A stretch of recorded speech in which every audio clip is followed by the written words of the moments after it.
And welcome back. We're going to be looking at second degree functions again. We're going to be looking at both the equations and the functions because I want you to see how they are connected. So we'll just jump right in.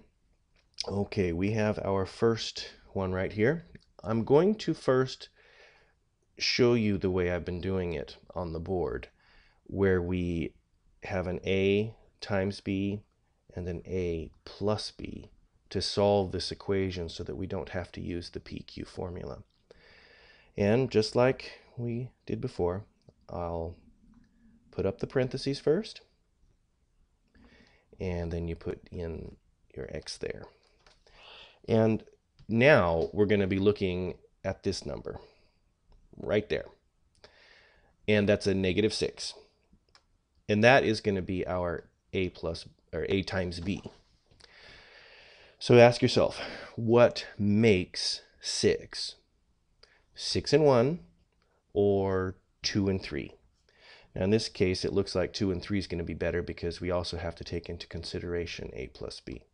So we'll be dealing with a 2 times a 3. We'll worry about plus and minus later. So let's just put those in there.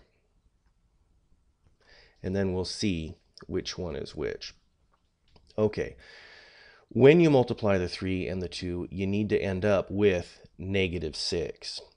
So it could either be -3 or -2, but not both negative. Then, after we've multiplied them, we have to look to see that, okay, a +1, there's actually a 1 right there. We don't usually put it in, but it is there. And that's going to be our a plus b. So the 3 has to actually be the positive one right here, and then that has to be -2. So the 3 times the -2 gives you the -6, and that's easy enough to see. And then we have the -2x and the positive 3x, and that gives you a positive 1x, and that's what we have right there in the middle. So okay, so we're almost done. And remember, this is instead of the PQ. Of course, the PQ still works. And we're reviewing these because when we start to learn about the derivative, we're going to need to solve these equations quickly, efficiently, and understand how they look and their graphic representation. All right, since I said we were almost done, let's get her done. That first parenthesis right here, what does x need to be to make that parenthesis 0? Well, -3, of course. Now, what does this one have to be? Okay, x needs to be a +2. There. That is the solution. Now, let's take a look at this graphically.